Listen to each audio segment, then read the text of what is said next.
तो हम 2 सवालों से शुरू करेंगे जो एन लांग से हैं और फिर हम उन सवालों पर जाएंगे जो वेन ग्लाइडिंग ने मुझे ईमेल के जरिए भेजे हैं। और एन लांग का पहला सवाल है, क्या कई पदों का होना अभी भी एक लाभ होगा? बहुत अच्छा सवाल है। हम में से कई लोगों के पास पैसिव पर कई पद हैं। मेरे पास भी है और मुझे पता है कि कई लोगों के पास बिल्कुल वही है जिनके पास कई पद हैं। तो क्या हमारे लिए ऐसा करना फायदेमंद होगा? बहुत अच्छा सवाल है। जो हम जानते हैं बीरा, वह यह है कि हमारे पास जो भी पद हैं वे अपने आप में एक अलग आय का स्रोत हैं। ठीक है, तो हम जानते हैं कि यह हिस्सा बिल्कुल नहीं बदला है और ऐसा सोचने की कोई वजह नहीं है। यह यह आगे बढ़ने में फायदेमंद नहीं होने वाला है। अगर आप अधिक पदों का जिक्र कर रहे हैं क्योंकि वे आपके संगठन में हैं और शायद इसके साथ जुड़े बोनस हैं, तो सच कहूं मुझे नहीं पता। लेकिन यह समझ में आता है कि अगर आपने पहले से एक संगठन बना लिया है तो यह निश्चित रूप से आपको अधिक लाभ देगा। आगे बढ़ते हैं। लेकिन जहां तक कई पदों का सवाल है, मैं अभी भी मानता हूं कि यह फायदेमंद होने वाला है क्योंकि प्रत्येक एक अलग रूप है। मैं अम, अम, राजस्व, उसका अगला सवाल है, क्या सक्रिय कि गए खाते बने रहेंगे? क्या अगले चरण के लिए ये सक्रिय किया जाएगा? इसका क्या मतलब है? इसका मतलब है कि एक सक्रिय किया गया खाता वह है जिसके लिए आपने पहले चरण में भुगतान किया था। क्या सक्रिय किए गए खाते चरण 2 में जाने वाले हैं? बहुत अच्छा सवाल है। मुझे लगता है ठीक है, यह कॉरपोरेट से नहीं आया है, लेकिन मैं जो सोचता हूं वह यह है कि अगर आपके पास अब सक्रिय किए गए खाते हैं, ठीक है, तो या तो उदाहरण के लिए मैंने सक्रिय किया मेरे सभी खाते पहले से ही। मुझे ऐसा लगता है कि एक ग्रेस पीरियड होगा। मुझे लगता है जितना भी समय लगेगा उतना ही समय लगेगा। जिन्होंने अपने खातों को रोकने से पहले सक्रिय किया, मुझे लगता है कि यह अगले चरण में चलेगा। मैं पूरी तरह से गलत हो सकता हूं।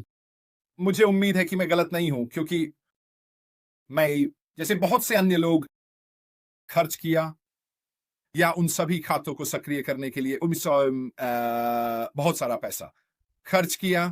तो मुझे ये लगता है कि ये आगे बढ़ेगा, आगे बढ़ाया जाएगा, लेकिन हमें इंतजार करना होगा और देखना होगा।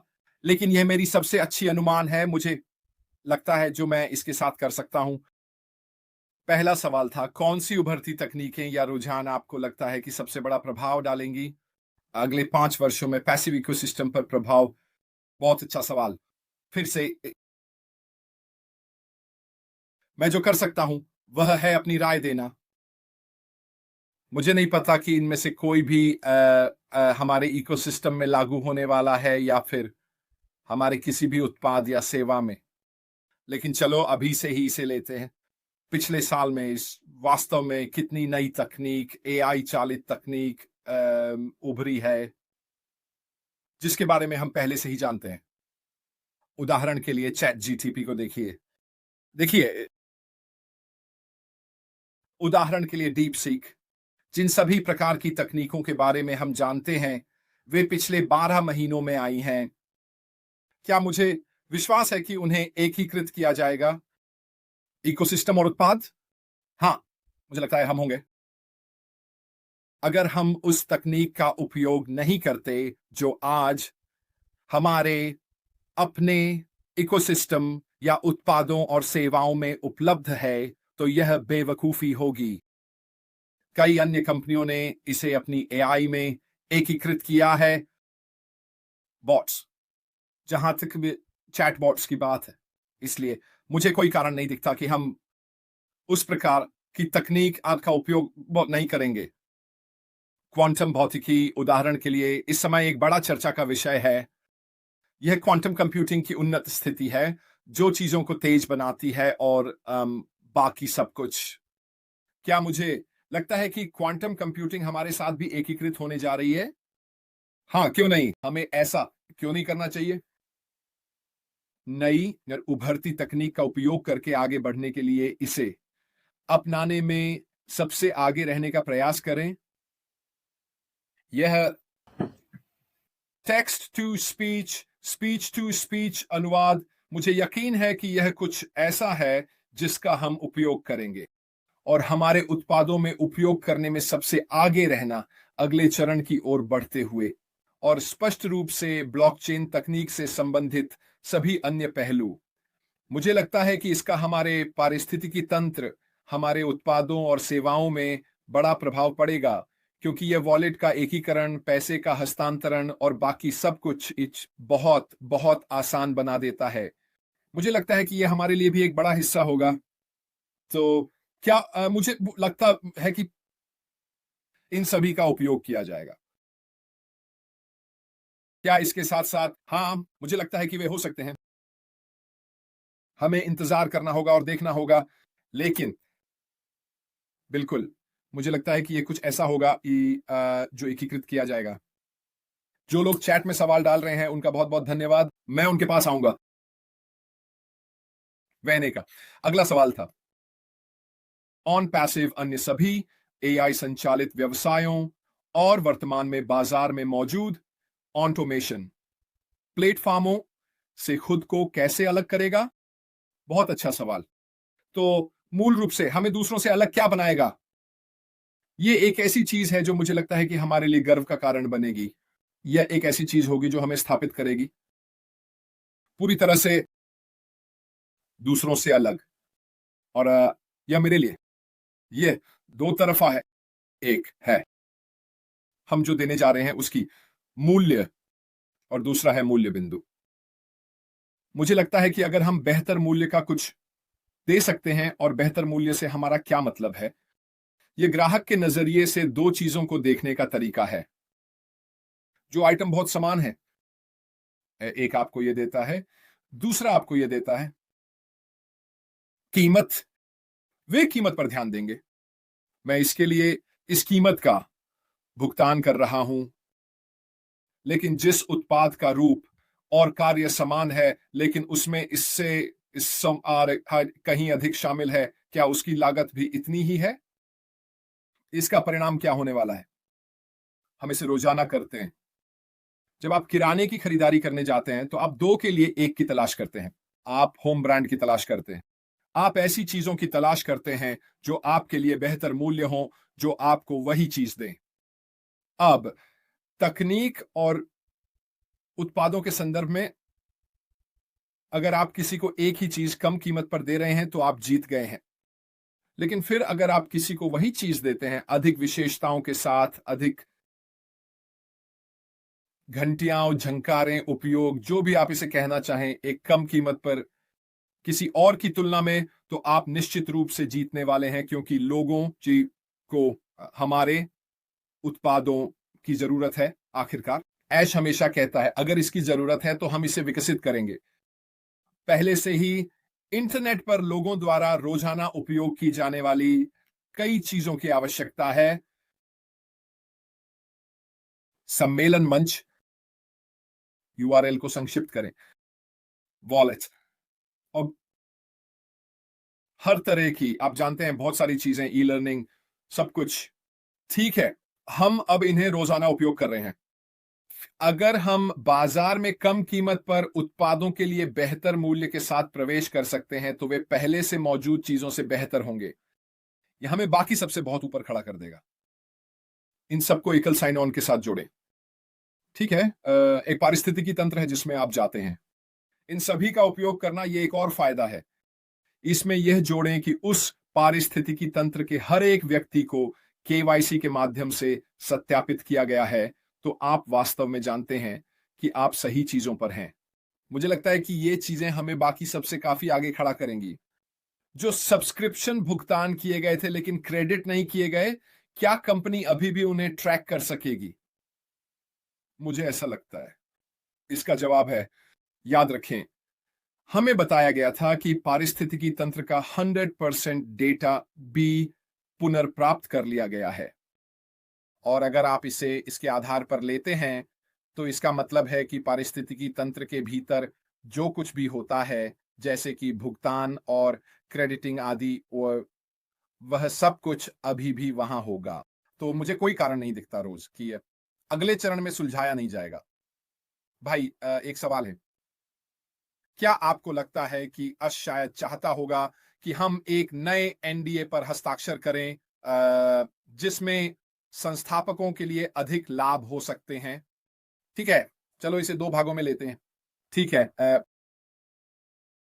क्या मुझे लगता है कि एक नया एनडीए होगा? हाँ, बिल्कुल, ये मेरी राय है। मैं ऐसा क्यों सोचता हूं? क्योंकि लगभग हर चीज के नए संस्करण आने वाले हैं। हमारे पारिस्थितिकी तंत्र का एक पूरा नया संस्करण भी हो सकता है। मुझे नहीं पता, लेकिन निश्चित रूप से हमें हमारे सीईओ द्वारा बताया गया है कि मौजूदा जो उत्पाद और सेवाएं हम पहले से जानते हैं, उन्हें एक नया रूप दिया जा रहा है, एक उन्नयन हो रहा है, वे अलग होने वाले हैं। और मुझे भी विश्वास है कि इसका एक हिस्सा बहुत सी चीजें जो पहले गलत हुई को संबोधित करने की आवश्यकता है। और इसका एक हिस्सा यह है कि हम इसे लिखित रूप में स्पष्ट करें कि क्या अनुमति है और क्या अनुमति नहीं है। और यह फिर हमारे नए एनडीए का हिस्सा होगा, जिसे हमें हस्ताक्षर करना होगा। भूलना मत, आप हमारे उत्पादों और सेवाओं के उपयोगकर्ता हो सकते हैं और एनडीए पर हस्ताक्षर करने की आवश्यकता नहीं है। यह केवल तभी है जब आप पारिस्थितिकी तंत्र के भीतर एक सहयोगी बनना चाहते हैं, हमारे उत्पादों और सेवाओं का उपयोग करके कमीशन कमाने के लिए। आपको हमारे उत्पादों और सेवाओं का उपयोग करने के लिए एनडीए पर हस्ताक्षर करने की आवश्यकता नहीं है। लेकिन अगर आप कमीशन योग्य पक्ष से लाभ उठाना चाहते हैं, तो आपको उस एनडीए पर सहमत होना होगा। अगर आप इससे सहमत नहीं हैं, तो आप इसे हस्ताक्षर नहीं करेंगे, लेकिन आप एक सहयोगी बनने की अनुमति नहीं पाएंगे। तो ये मुझे अगले विषय पर ले जाता है। क्या आपको लगता है कि इस नए एनडीए के होने से संस्थापकों को लाभ होगा? हाँ, मुझे लगता है। एक गैर प्रकटीकरण समझौता दोहरे उद्देश्य के लिए होता है, कंपनी की रक्षा करने के लिए, लेकिन साथ ही साथ इसकी भी रक्षा करने के लिए जिस व्यक्ति ने इसे हस्ताक्षरित किया है, क्योंकि यह बताता है और निर्धारित करता है कि कंपनी को क्या करना है। जहां तक यह सौदे का हिस्सा है, जितना हमें करना है हमारे सौदे के हिस्से के रूप में। तो क्या मुझे विश्वास है कि यह लाभकारी होगा? हाँ, मुझे लगता है। क्या मुझे विश्वास है कि हमें एक नया एनडीए पर हस्ताक्षर करना होगा? हाँ, मुझे लगता है। लेकिन बेशक हमें इंतजार करना होगा और देखना होगा। हालांकि अच्छे सवाल हैं। मुझे ये सवाल बहुत पसंद है। वह पूछता है, ऑन पैसिव ग्राहक की प्रतिक्रिया को नए फीचर्स और उत्पादों के विकास में कैसे इकट्ठा और शामिल करेगा? बहुत अच्छा सवाल। ईमानदार जवाब ये है, मुझे नहीं पता कि वे इसे कैसे करने वाले हैं। लेकिन और यहां पे लेकिन है, फिर से मैं हमेशा वापस आता हूं कि हम अब क्या जानते हैं। आप लोग या आप में से बहुत से लोग यहां बिल्कुल उसी पर होंगे जो वेबिनार मैंने किए हैं। और अगर आप याद करें, उनमें से एक पर आश ने वास्तव में यह निर्धारित किया कि वह एक प्रतिक्रिया के लिए एक समर्पित टीम होगी। उन्होंने यह भी निर्धारित किया कि संस्थापकों के बैक ऑफिस में एक टैब होगा जहां हम फीडबैक डालें, विकास टीम के पास वापस जाकर विचार देने और अन्य प्रकार के छोटे छोटे हिस्सों को शामिल करने के लिए। क्या मुझे लगता है कि अगले चरण में हमें कुछ ऐसा ही मिलेगा? बिल्कुल, मुझे लगता है। क्यों? क्योंकि ग्राहक प्रतिक्रिया व नंबर एक क्षेत्र है जिस पर व्यवसायों को अपने व्यवसाय को आगे बढ़ाने के लिए ध्यान देना चाहिए। व्यवसाय देखो सही में दिशा में, ग्राहक की दिशा और ग्राहक को वह देना जो वे चाहते हैं, बिना उस प्रतिक्रिया के या बिना उस प्रतिक्रिया को प्राप्त करने का कोई तरीका होने के। आप कैसे जानेंगे? ठीक है, आप जानते हैं आपके पास दुनिया में सबसे अच्छा विचार हो सकता है, लेकिन अगर यह कुछ ऐसा नहीं है जिसे ग्राहक ढूंढ रहे हैं, या वे इसके बारे में खुश नहीं हैं, या वे, आप जानते हैं उनके पास इसके बारे में कुछ रिजर्वेशंस हैं, आप इसे कैसे सुनेंगे या इसके बारे में जानेंगे? आप बस चलते रहेंगे आपके विचार के साथ, ये सोचते हुए कि यह सबसे अच्छा विचार है। तो संक्षेप में, मैं दृढ़ता से मानता हूं कि आगे बढ़ते हुए पारिस्थितिकी तंत्र के भीतर कुछ न कुछ तरीके होंगे जिनका हम उपयोग कर सकेंगे, जहां हम उत्पादों, सेवाओं और नए वो विचारों पर फीडबैक दे सकते हैं। मुझे लगता है कि इनमें से सभी चीजें होंगी, और यह फिर से एक ऐसा चीज है जो हमें अन्य व्यवसायों से अलग करेगा। वह है ग्राहकों और व्यवसाय के बीच उस एकीकरण को स्थापित करना, ताकि हम इसे ठीक उसी क्षेत्र में चला सकें जहां हम हैं, करना चाहते हैं। मुझे पता है कि मैं यहां राजनीति की बात नहीं कर रहा हूं, लेकिन मैं इस तरह की बात कर रहा हूं कि यह जानना कि क्या आप सही क्षेत्र में हैं। डोनाल्ड ट्रंप, उन्होंने हमेशा अपने खुद के प्लेटफॉर्म से पहले एक्स का बड़े पैमाने पर उपयोग किया है। क्या आपने ये नोटिस किया? वह हमेशा ऐसा करते थे, और वह अभी भी अपने खुद के प्लेटफॉर्म पर ऐसा करते हैं। अपने विचार या चीजें साझा करते हैं जो वह करने वाले हैं पहले से ही। आपको क्या लगता है वो ऐसा क्यों करते हैं? क्योंकि यह उनके लिए यह जानने का एक तरीका है कि यह एक अच्छा विचार है या बुरा विचार, उन लोगों की प्रतिक्रिया से जिन्होंने इसे उनके प्लेटफॉर्म पर पढ़ा। फिर से, ये लोगों को एक अच्छा विचार देता है कि क्या वे सही काम कर रहे हैं? क्या यह सही है? क्या यह वह है जो लोग एक अच्छे विचार के रूप में सोचते हैं या नहीं? इसीलिए मैं ऐसा सोचता हूं, जो भी प्रणाली वे उपयोग करने जा रहे हैं, चाहे वह चैटबॉट हो या फॉर्म हो या समर्पित ईमेल, यह किसी भी तरह से हो सकता है। मुझे विश्वास है कि यह निश्चित रूप से कुछ ऐसा होने वाला है जिसका उपयोग अगले चरण में किया जाएगा। पैट्रिसिया ग्रीन, यही एक सवाल है। मैं ओ फाउंडर्स में नहीं जा सकता। क्या यह बस इस समय ऐसा ही है? ओ फाउंडर्स बहुत बहुत लंबे समय से सक्रिय नहीं रहा है।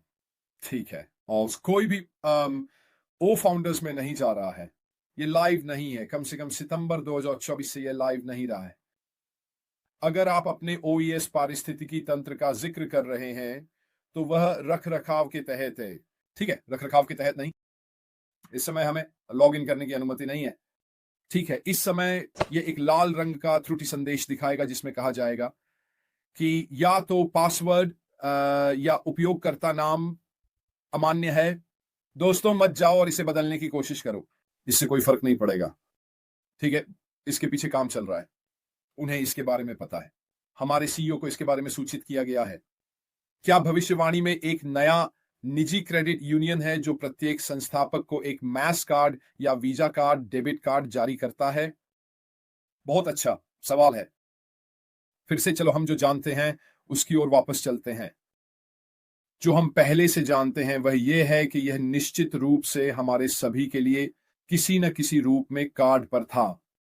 और अगर आप याद करें तो इसे सबसे पहले भारत में लॉन्च किया जाने वाला था, वहां उपयोग के लिए। ये सभी समस्याओं के होने से पहले है, इसलिए मुझे नहीं लगता कि भविष्य में ऐसा नहीं होगा। स्पष्ट रूप से, फिर से, नया चरण, नया संस्करण, नया जो भी है, यह ठीक होने वाला है। स्पष्ट रूप से, यह निश्चित रूप से नहीं। हमारे सीईओ पर निर्भर करेगा कि क्या यह कुछ ऐसा है जिसे वह अगले चरण में ऑन पैसिव में उपयोग करना या शामिल करना चाहते हैं। मैं कल्पना करूंगा, ये जिस तरह से वॉलेट सेट किए गए हैं, ठीक है, एक ब्लॉकचेन ओकॉइन डिजाइन के भीतर में कौन, जैसा कि वे इस समय है, यो, तो यह निश्चित रूप से कुछ ऐसा है जिसका भविष्य में उपयोग किया जाएगा। यह ओकॉइन्स का उपयोग करना और अपने वॉलेट में फंड्स का उपयोग करना बहुत आसान बना देता है। तो मैं व्यक्तिगत रूप से मानता हूं कि यह कुछ ऐसा है जिसका उपयोग किया जाने वाला है। और अगर आप याद करें, जब हमें इसके बारे में हमारे सीईओ से बताया गया था, उन्होंने यह भी कहा कि इसके कुछ हिस्से होंगे जिन्हें हम फिर से बेचने और कमीशन बनाने के लिए उपयोग कर सकेंगे। इसके अलावा छोटे प्रतिशत भी होंगे। जितना अधिक आप इसका उपयोग करेंगे, आपको इससे पैसे मिलेंगे, और इसके साथ साथ अन्य लाभ भी। तो फिर से हाँ, मैं मानता हूं कि यह कुछ ऐसा है जो आगे बढ़ते हुए एकीकृत किया जाएगा। किस तरह? रूप या आकार में? मुझे नहीं पता, लेकिन यह एक शानदार सवाल है। भाई के पास एक और सवाल है। क्या आपको लगता है कि ऐश फाउंडर्स को हमारी वफादारी के लिए और अधिक लाभ देंगे? यह एक अच्छा सवाल है। यह सच में एक अच्छा सवाल है। ठीक है, चलिए इसे एक तार्किक तरीके से सोचते हैं। वह निश्चित रूप से जानता है कि जो लोग उसके प्रति वफादार रहे हैं, वह उनके प्रति अत्यंत आभारी है। उसने कई मौकों पर यह कहा है, हाल ही में भी इसका उल्लेख किया। उसने कहा कि वह कितना आश्चर्यचकित और जानकार हम सभी साइविंग इस व्यवसाय के बारे में और हम कितने वफादार हैं आदि। तो वह उस वफादारी का बहुत जिक्र करता है ना? तो वह क्यों नहीं उन वफादार लोगों को किसी न किसी रूप में पुरस्कृत करेगा? ये कैसे काम करेगा? वह इसके लिए क्या करेगा? मुझे नहीं पता। लेकिन क्या मैं मानता हूं कि वह वफादार लोगों को कुछ वापस दे सकता है? संस्थापक जिन्होंने इस सब में उसके साथ बने रहे और हमें, आप जानते हैं, हमारे निष्क्रिय के अगले चरण तक पहुंचाया। मुझे कोई कारण नहीं दिखता कि वह कोशिश क्यों नहीं करना चाहेगा हमें मदद करने के लिए, अपनी तरह से उस वफादारी के लिए। लाभ क्या होंगे मुझे नहीं पता, लेकिन मुझे आश्चर्य नहीं होगा, जैसा कि हम सभी उसे जानते हैं। वह हमारे लिए ऐसा कुछ नहीं करेगा। लेकिन यह एक अच्छा सवाल है। एक बात निश्चित है, मैं दृढ़ता से मानता हूं कि हमारे निष्क्रिय का अगला चरण हमारी कल्पना से भी बड़ा होगा। यह हमारी कल्पना से भी अधिक गतिशील होगा। लेकिन इसका एक और पहलू यह है कि यह कुछ बहुत नया, बहुत ताजा होगा, जो हमने शुरू में देखा था। तो क्या मुझे विश्वास है कि हम करीब हैं? बिल्कुल, हम वास्तव में ऐसा मानते हैं। तो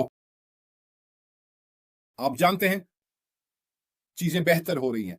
मुझे लगता है, आप जानते हैं, भविष्य बहुत उज्जवल है। मैं निश्चित रूप से उत्साहित हूं। मुझे उम्मीद है कि आप लोग भी उत्साहित हैं।